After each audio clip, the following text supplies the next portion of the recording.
Salut les amis, débriefing de cette OM Nantes d'hier soir, un peu tardif. Qu'est-ce que j'en ai pensé? Les pistons, j'ai trouvé Klos, les deux latéraux, très bons. Jonathan Klos, il apporte vraiment une plus-value. Mais Nuno Tavares, c'est une fusée. Les deux, ils vont vite. Ils vont faire mal. Et par contre, j'ai vu Nuno un peu moins bon en deuxième mi-temps. Un peu en dedans, mais moi, ce qui m'inquiète, bon, il y a victoire, mais le jeu de Tudor sans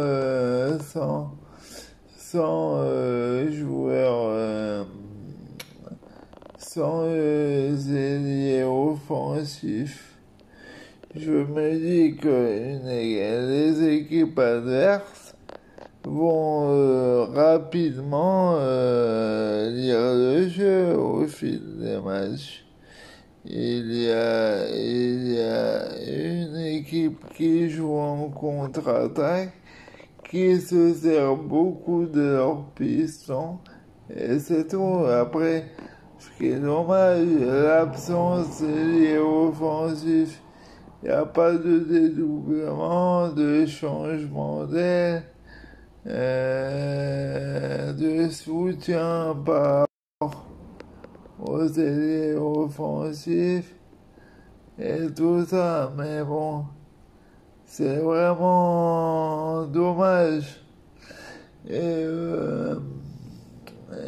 du coup, je me dis que dans les grands matchs, peut-être on va se faire punir.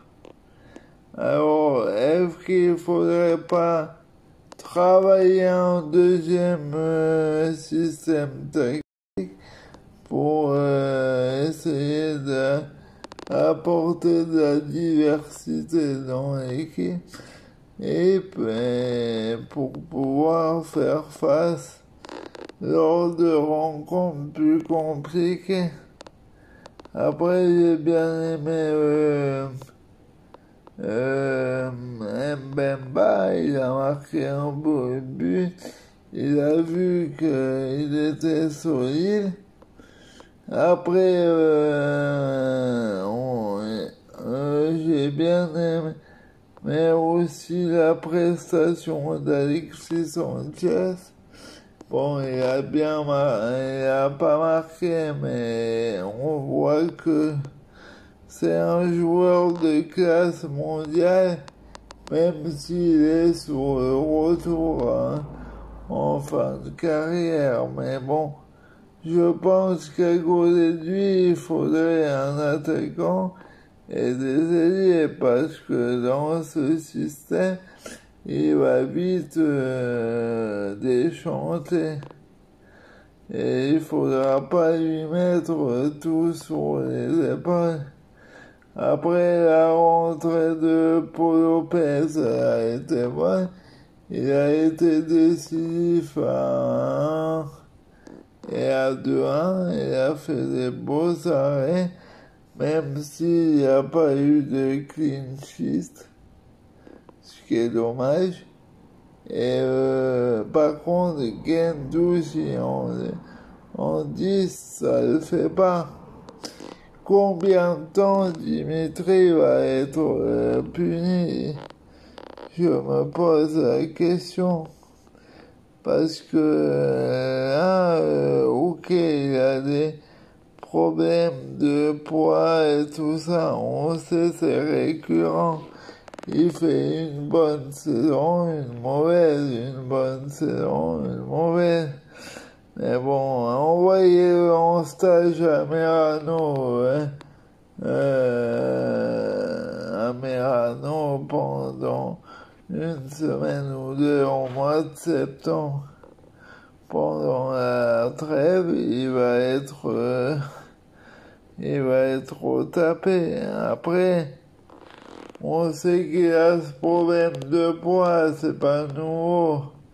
Il mange un peu trop de McDo et de Burger King, mais bon, c'est comme ça. Bon, ben voilà, belle victoire et dimanche, rendez-vous à Nice. J'y serai normalement et je pense que le match, si on est bon tactiquement, on peut se rendre simple et je pense que Papy Dante de 39 ans derrière va couler, hein, parce que avec les deux pistons qui vont hyper vite,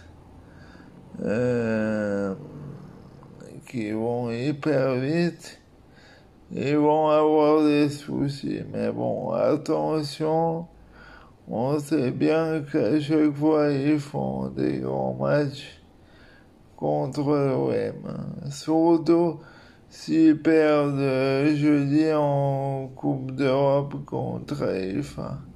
Ce qui est possible. Mais attention à l'heure qui peut être défavorable pour Nice. 15 heures dimanche. Bon ben, voilà, bonne soirée les amis, à plus.